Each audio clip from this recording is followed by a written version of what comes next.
On the desolate plains of Montana, the sudden groan of wagon wheels ceased, surrendering the landscape to a profound silence. Clara, just 8 years old, clutched a cloth doll to her chest. Her Aunt Ellen's gaze was as cold as ice as she commanded, "This is your stop." Without a backward glance, without a word of farewell, the wagon rolled on. It disappeared into the horizon, leaving the little girl alone to face the descending twilight and an endless sky. She had no idea that from a high ridge, a stranger had witnessed it all, and his next move would change both of their destinies forever. "This is your stop, Clara." The sharp voice, devoid of any affection, sliced through the silence of the prairie. Little 8-year-old Clara flinched, her small hands tightening their grip on the worn cloth doll. She watched her Aunt Ellen, who had already climbed down from the wagon, her face as hard as stone. Without a backward glance, without a word of farewell, the woman returned to her seat. The wheels bit into the dust and began to turn, kicking up a hazy cloud and leaving Clara utterly alone in the vast empty land. She stood there, a tiny figure in the immense prairie under the endless Montana sky. Her bare feet were already beginning to feel the chill of the earth as dusk fell, and in her hands she held her only silent companion, the doll named Lily. But she did not know that from a high ridge, a pair of eyes had witnessed it all. Jake Morrison lowered his field glasses, his jaw tightening. A quiet fury kindled in his chest. The name Jake Morrison was spoken with respect across 3 counties. He was the master of the 3 Rivers Ranch, a vast estate that could not fill the emptiness in his heart, not since a fever took his beloved wife and their infant son 10 years prior. There were lines a decent man never crossed, and he had just watched one being crossed. He did not hesitate. He spurred his horse, cantering down the gentle slope. Clara startled at the sound of hooves. She hugged Lily tighter, ready to run. But the man stopped his horse at a respectful distance, tipping his hat with a rare formality. He was a tall man with hands calloused by years of labor, but his eyes held an unmistakable kindness. "Good afternoon, miss," he said, his voice low and steady. "You seem to be a long way from home." Clara lifted her small chin, trying to appear brave. "I'm on my way to California, sir," she said, though she was unsure of the direction. Jake suppressed a smile at her resolve. "California is a long way off," he replied gently. "May I ask where your folks are?" "I don't have any," she answered plainly. "My mother is in heaven. My father is too. And Aunt Ellen said she couldn't afford another mouth to feed." The stark truth in her words made Jake's chest ache. He dismounted, kneeling on one knee in the dirt so he could look directly into her clear eyes. "What's your name, you brave little thing?" "Clara Annabelle. And this is Lily." She held up the doll. "A pleasure to make your acquaintance, Clara Annabelle," Jake said. "I'm Jake Morrison. My ranch is just over that hill. I was wondering if you two would care to join me for supper. My cook makes the finest beef stew in the territory." Clara studied him. Aunt Ellen had always warned her never to trust strangers, but this man had an earnest, steady face, and the hunger was a knot in her stomach. "I don't have any money to pay for supper, sir." "Well, that's fortunate," Jake smiled, "because I have a policy against ever charging ladies for their supper, especially brave ones." After a moment's hesitation, Clara looked him square in the eye and asked a question that stilled him.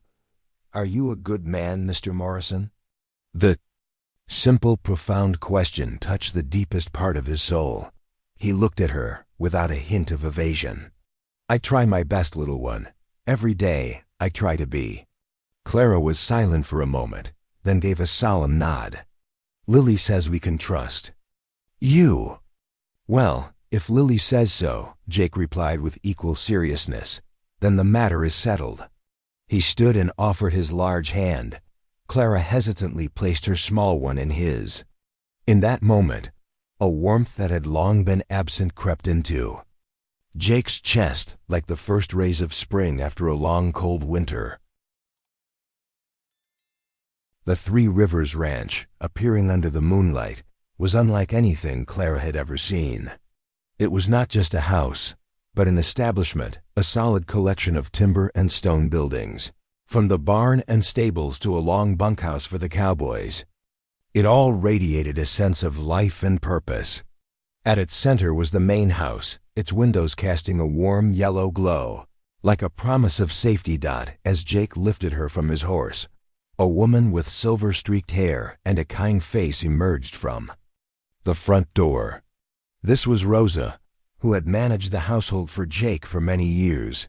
Her eyes swept over Clara's thin dress and dusty, bare feet, and a soft sound escaped her lips, Dios mío. It was not a sound of judgment, but a sigh of compassion. Rosa, Jake said with a certain formality. This is Miss Clara Annabelle. She will be our guest. Without a single question, Rosa moved forward, knelt before Clara, and gently brushed the tangled hair from her face. Hello, my little one, she said, her voice as warm as a woolen blanket. You look tired and hungry. Come inside, we'll get you a warm bath and a hot supper. That night, for the first time in months, Clara slept in a real bed, under a soft down quilt. The scent of baking bread wafting from the kitchen and the crackle of the hearth lulled her into a deep and dreamless sleep. The weeks that followed passed like a dream. Clara's life was filled with new things. Every morning, Jake spent an hour teaching her letters from his old books and arithmetic on a slate tablet. Her young mind seemed a thirsty sponge for knowledge, and soon she was spelling out simple words on her own. In the afternoons, he took her to the corral, teaching her to ride a gentle old mare named Buttercup. Jake always walked beside her, one hand on the rein, the other ready to catch her. Clara's laughter, clear and free, began to echo through the valley. Rosa taught her other things, how to knead dough, how to sew a straight seam, and how to recognize the herbs in the garden. But unlike the stern silence of her Aunt Ellen, Rosa turned every task into a joy. She told stories of her home in Mexico and sang sweet Spanish lullabies. One autumn evening, as Jake was reading her a story about pioneers, Clara looked up from the page, her eyes thoughtful. Mr. Morrison? She hesitated. What is it, Clara? May I call you father? The room seemed to go still. Jake's hand froze on the page. He looked at the child, so small and so sincere, and a powerful emotion he thought long buried rose in his chest. When he spoke, his voice was thick. It would be my greatest honor, Clara. From that day forward, the invisible bond between them was sealed, but their peaceful life was not to last forever.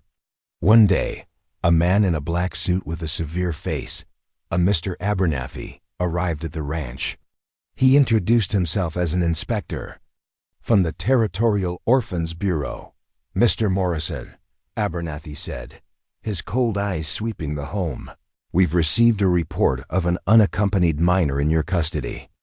A ranch is no suitable environment for a young girl. She belongs in a proper institution. Jake stood tall, his usual calm replaced by a steely resolve. Sir, this girl has a home. I have legally adopted her. The papers were finalized by Judge Miller in Cheyenne. Be that as it may, Abernathy insisted, a single man raising a girl is highly irregular. Society has its standards. My standard is to protect my family, Jake countered, his voice dangerously low. And now I must ask you to leave my land. After the inspector had reluctantly departed, Clara emerged from behind a door, her face pale with fear. Are they going to take me away, father? Jake knelt and pulled her into his strong arms. Never, he said, his voice resolute. Listen to me, Clara. You are my daughter. Your name is Clara Annabelle Morrison. That is the truth, and no one on this earth can ever change it. To make his promise a tangible thing, Jake called her into his study that evening. He opened a small wooden box and took out a gold chain, from which hung a heart-shaped locket. "This was Sarah's, my wife's," he said softly. "She always wanted a daughter." He opened the locket, revealing a miniature portrait of a woman with kind eyes. "She would have loved you very much. I want you to have this, not to replace your own mother, but because you are the continuation of this family's love." Jake carefully fastened the chain around Clara's neck. It was a little long for her, but as the cool metal touched her skin, an unprecedented sense of security and belonging washed over her soul. She threw her arms around him. Now she didn't just have a name. She had a legacy. She had a family. Spring came to the Three Rivers Valley, bringing with it the green blush of new grass and the bright colors of wildflowers. Nearly a year had passed since the day Jake found Clara. Now at 9 years old, she was no longer the timid, faded shadow of her former self. She rode Buttercup with a surprising confidence, her golden hair flying in the wind, her laughter mixing with the fresh mountain air. She had found a home, a father, and a future. But the past has a persistent way of finding its way back, often. When it is least expected, it arrived in a rickety, dilapidated wagon that looked utterly out of place amidst the prosperity of the ranch. And when the woman stepped down, all the color seemed to drain from Clara's face. It was Aunt Ellen. With her was a heavy-set man with small, cunning eyes and a perpetual smirk on his lips. Rosa, who had been weeding the garden with Clara, immediately stood in front of the girl, her arms spread like a mother bird shielding her nest. Jake, emerging from the barn, stopped in his tracks. His face became as cold and hard as stone when he recognized the unwelcome visitors. "Ellen," Jake said, his voice devoid of all emotion, "you have a great deal of nerve showing your face here." Aunt Ellen tried to affect an air of dignity in her worn dress. "I've come to collect my niece," she announced, her tone falsely sweet. Jake let out a dry laugh. "Niece? Are you referring to the child you discarded on the trail like a sack of trash?" "I was in difficult times," Ellen mumbled, her eyes shifting away. "But things are different now. This is Silas Thorne, my new husband. We are well equipped to provide for the child." The man named Thorne stepped forward, smugly. "And we've come to take what's ours." He pulled a folded paper from his coat pocket. "This paper says that, as the husband of her sole guardian, I have full legal rights to the girl." Jake took the paper, his eyes narrowing as he read the lines. He could feel the deceit in every stroke of the pen. "This is a fraudulent document." "That's the signature of a judge in the Colorado Territory," Thorne sneered. "Perfectly legal and proper." Behind Rosa, Clara trembled. She remembered this man. He was one of the visitors to Aunt Ellen's house, a man who always looked at her in a way that made her skin crawl. Gathering all her courage, she stepped forward, her voice small but firm. "I will not go with you." Ellen's face twisted in anger. "You'll do as you're told, you ungrateful little brat." "Ungrateful?" Clara's fear began to give way to indignation. "You made me work like a slave. You left scars on my hands when I wasn't fast enough. You left me to die." "I never," Ellen stammered, but her reddening face betrayed her. "The girl has scars," Jake said, his voice dropping to a deadly quiet. "I've seen them myself." Thorne just shrugged. "Children get scrapes.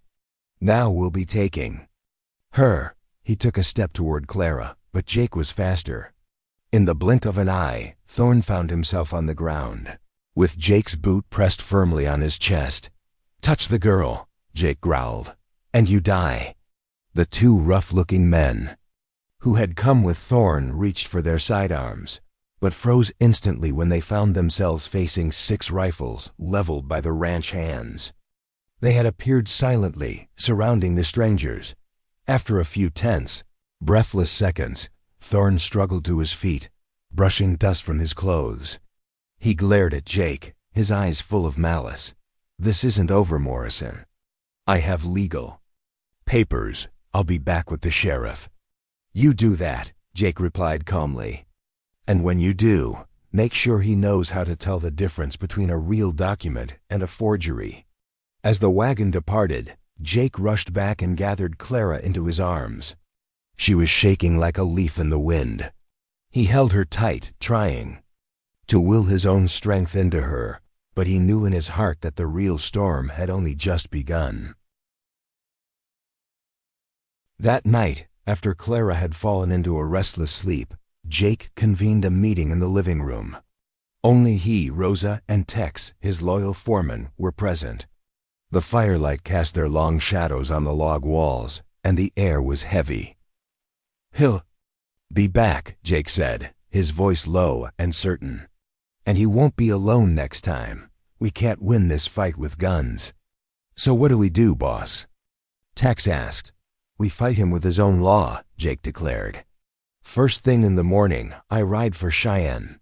I need to speak with Judge Miller." The journey was long, but Jake's mind was focused on a single purpose. Judge Miller, a silver-haired man with sharp, intelligent eyes, had been a friend of his family for years. He examined the paper Jake had snatched from Thorne's hand.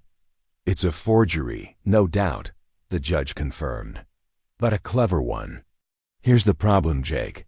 The law sometimes cares less about the truth than what's written on a page. A judge in another county, if pressured, might just side with them, especially with a child living with a single man." Jake's heart sank. "So I could lose her?" Judge Miller leaned forward, lacing his fingers together. "Perhaps, unless your circumstances were to change. Unless you were no longer a single man." Jake stared at him.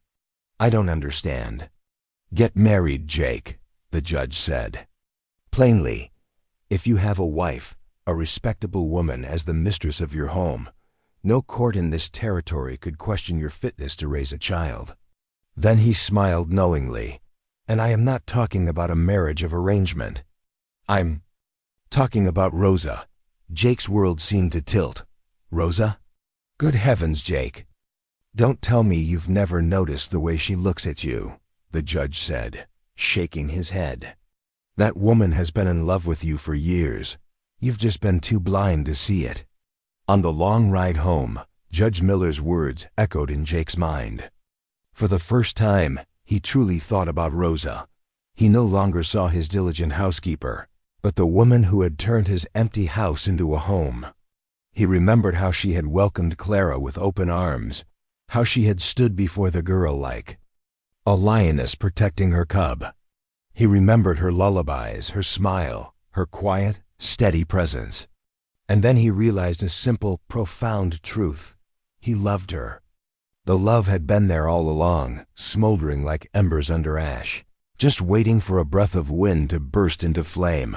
3 days later, Silas Thorne returned.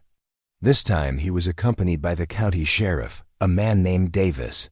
Davis was a good man, but he was bound by the law. "I'm sorry, Jake," Davis said, holding Thorne's document. "It looks official. I have no choice but to enforce it." Thorne smiled a triumphant grin.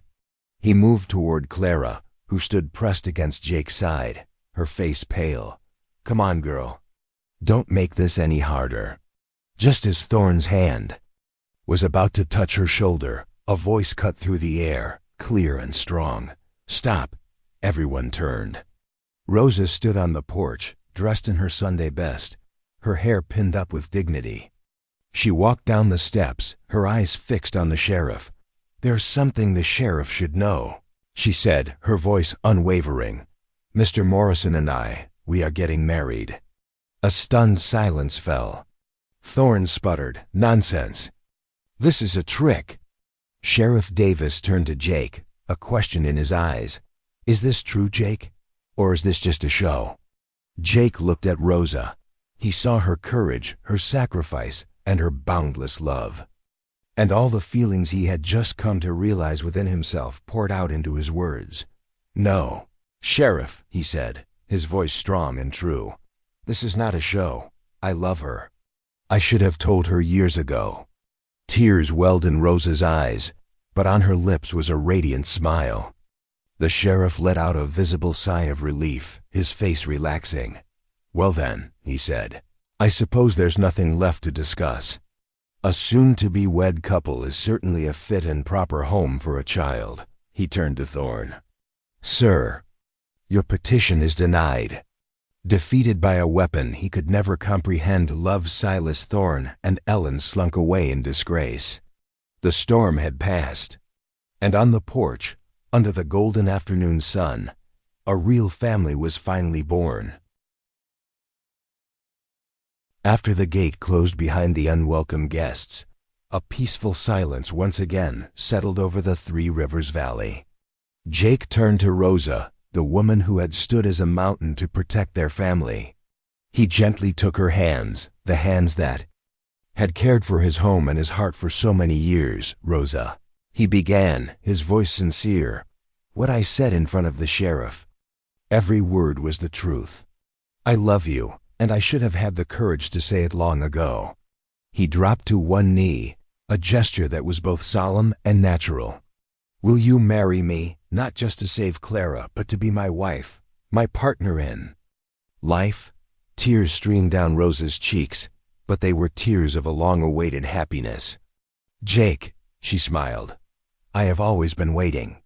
Clara ran to them, throwing her arms around them both. For the first time in her life, she felt the completeness of a family, built not by blood, but by love, choice, and courage. Their wedding took place just a few days later on the windy front porch. Judge Miller himself came from Cheyenne to officiate. The entire crew of the ranch was there, dressed in their finest, to witness the moment their boss found happiness again. Rosa wore the cream-colored silk wedding dress that had belonged to Sarah, Jake's late wife. It was Jake who had offered it to her, a confirmation that the past could be honored without shadowing the future. Standing beside them, Clara, in a new dress and holding a bouquet of wildflowers, beamed with a pure, unadulterated joy. When Judge Miller pronounced them husband and wife, the ranch erupted in cheers and celebratory. Gunshots fired into the air. 5 years passed like a gentle river. The Three Rivers Ranch prospered, but its greatest wealth was within the walls of the main house. Clara, now a young woman of 14, had grown to be intelligent, compassionate, and could ride as well as any cowboy.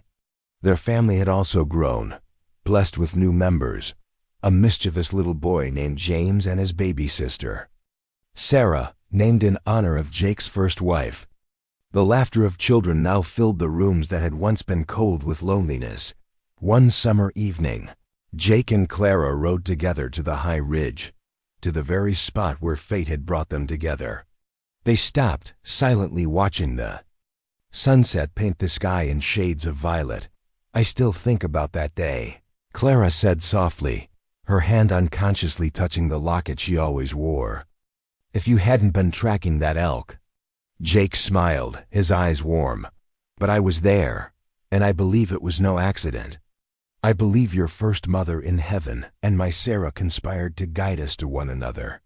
We needed each other, Clara. We all had broken pieces in our hearts, and together we made each other whole."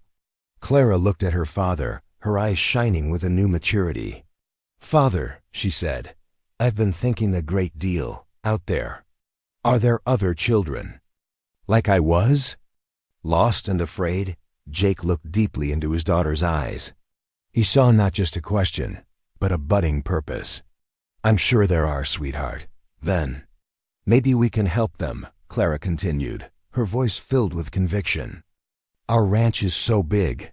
Our home is too. We could make a safe place for them, just like you and Mama Rosa did for me." An immense pride swelled in Jake's chest. This was his greatest legacy. Not the land or the cattle, but this daughter with a heart full of grace. He nodded. "That is a fine idea, Clara. A very fine idea indeed." As they turned their horses for home, the lights of the main house began to twinkle on, shining like a beacon of hope in the valley. Jake knew that when they got home and told Rosa of the idea, she would immediately begin to plan. Because that is what the Morrison family did best. They mended what was broken, they sheltered lost souls, and they turned a house into a home, just as they had once done for a lone little girl on a dusty trail, so many years ago.